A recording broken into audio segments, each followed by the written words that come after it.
Hello everyone, welcome to Easy Chemistry Concepts. మనం previous వీడియోలో Dalton's atomic model అలాగే Thomsons atomic model గురించి తెలుసుకున్నాం. ఈ వీడియోలో రదర్ఫోర్డ్ చేసిన ఆల్ఫా పార్టికల్ స్కాటరింగ్ ఎక్స్పెరిమెంట్ గురించి అలాగే ఆ ఎక్స్పెరిమెంట్లో వచ్చిన అబ్జర్వేషన్స్ నుంచి రదర్ఫోర్డ్ ప్రపోజ్ చేసిన రదర్ఫోర్డ్ అటామిక్ మోడల్ గురించి ఈ వీడియోలో తెలుసుకుందాం. So what are you waiting for? Let's start our video.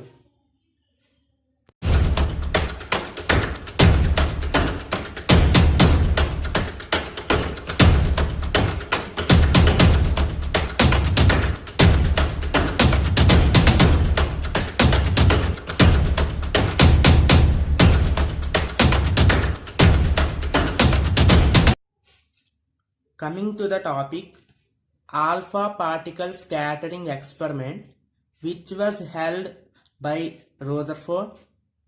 ఈ ఎక్స్పెరిమెంట్లో ఒక టిన్ గోల్డ్ ఫాయిల్ని తీసుకున్నారు.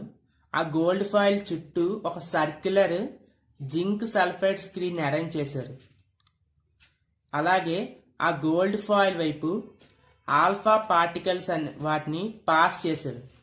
ఇలా పాస్ చేసినప్పుడు రదర్ఫోర్డ్ 3 పాయింట్స్ని అబ్జర్వ్ చేశాడు. అలా ఫస్ట్ వన్ వచ్చేసి most of the alpha particles passed through the gold foil, that is undeflected. ఇలా పాస్ చేసినప్పుడు maximum number of alpha particles అనేవి ఆ గోల్డ్ ఫాయిల్ నుంచి పాస్ అయ్యాయి, అంటే ఎలాంటి డిఫ్లెక్షన్ అనేది రాలేదు. అలాగే a small fraction of alpha particles are deflected with small angles.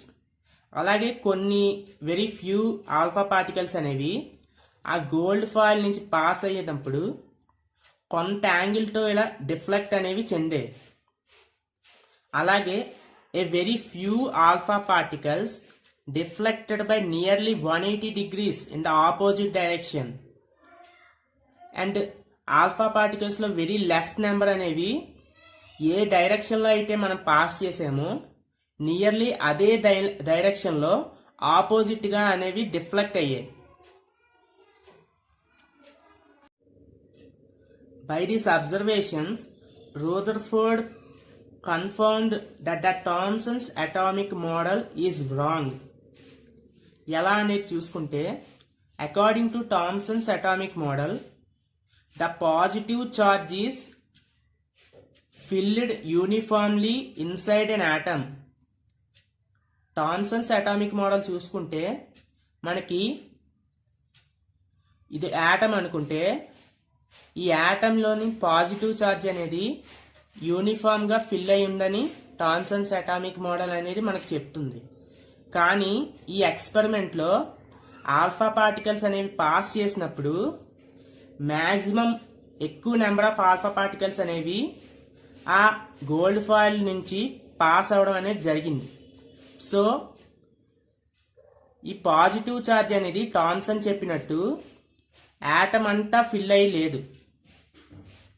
By these observations Rutherford confirmed that Thomson's atomic model is wrong and Rutherford proposed his Rutherford atomic model basing on these observations. Coming to the topic, Rutherford atomic model which was proposed by Rutherford. He proposed his model on the basis of alpha particle scattering experiment. Alpha particle scattering experiment లో వచ్చిన observations బట్టి రదర్ఫోర్డ్ atomic మోడల్ని propose చేశాడు. ఇందులో first postulate వచ్చేసి most of the space in an atom is empty. యాటంలో most of the place అనేది మనకి ఎంటీగా ఉంటుంది. As most alpha particles are passed without deflection. Alpha particle scattering ఎక్స్పెరిమెంట్లో మనకి high number of alpha particles అనేవి ఎలాంటి డిఫ్లెక్షన్ చూపించకుండా ఈజీగా పాస్ అయ్యాయి. So he concluded that most of the space in an atom is empty. అలాగే second postulate వచ్చేసి the positive charge is concentrated in a very small portion of an atom called nucleus. మనకి ఈ alpha particle scattering ఎక్స్పెరిమెంట్లో very few alpha particles అనేవి ఏదైతే డైరెక్షన్లో pass అయ్యాయో same అదే డైరెక్షన్ రిటర్న్ డిఫ్లెక్ట్ అయ్యాయి. So based on that he concluded that the positive charge is concentrated in a small portion of an atom called nucleus. ఈ positive charge అనేది atom యొక్క central పోర్షన్లో concentrate అయి ఉంటుందని, అలాగే ఆ పోర్షన్ని మనం న్యూక్లియస్ అంటాం. And coming to the third postulate of Rutherford atomic model, the volume of nucleus is negligible when compared to the volume of an atom. Total atom యొక్క వాల్యూమ్తో compare చేసుకుంటే nucleus యొక్క volume అనేది మనం నెగ్లెక్ట్ చేయొచ్చు. So as compared to the volume of an atom, the volume of nucleus is almost zero. And coming to the fourth postulate, the nucleus is surrounded by electrons. Nucleus అనేది ఎలక్ట్రాన్స్తో surround అయి ఉంటుందని, అలాగే in which the electrons revolve around the nucleus in circular paths. Nucleus చుట్టూ ఉన్న electrons అనేవి ఒక particular circular పార్ట్స్లోని న్యూక్లియస్ చుట్టూ రివాల్వ్ చేస్తూ ఉంటాయని, మూవ్ అవుతూ ఉంటాయని ఈ పాస్టులేట్ చెప్తోంది. And the circular paths are known as orbits or shells. ఇలా ఎలక్ట్రాన్ ఏ సర్క్యులర్ పార్ట్లో ఈ న్యూక్లియస్ చుట్టూ రివాల్వ్ చేస్తున్నాయో ఆ సర్క్యులర్ పార్ట్స్ని ఆర్బిట్స్ అంటాం, లేదా these orbits are also known as shells.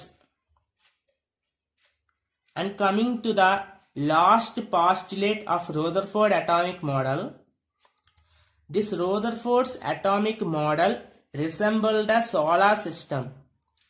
ఈ రూదర్ఫోర్డ్ అటామిక్ మోడల్ అనేది మన సోలార్ సిస్టమ్తో కంపేర్ చేసుకుంటే in which the nucleus is considered as sun.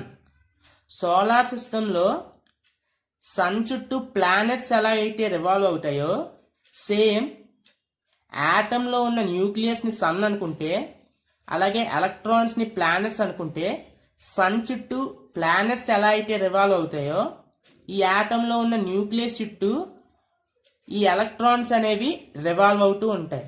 So Rutherford atomic model is also known as planetary model of N atom. So ఈ Rutherford atomic మోడల్ని మనం planetary model of N atom అని కూడా పిలవచ్చు. So this is all about Rutherford atomic model. In our next video, we're going to discuss about Bohr's atomic model. ఈ video కనుక మీకు నచ్చినట్టయితే మీ ఫ్రెండ్స్కి షేర్ చేయండి, అలాగే సబ్స్క్రైబ్ చేయడం మాత్రం మర్చిపోకండి.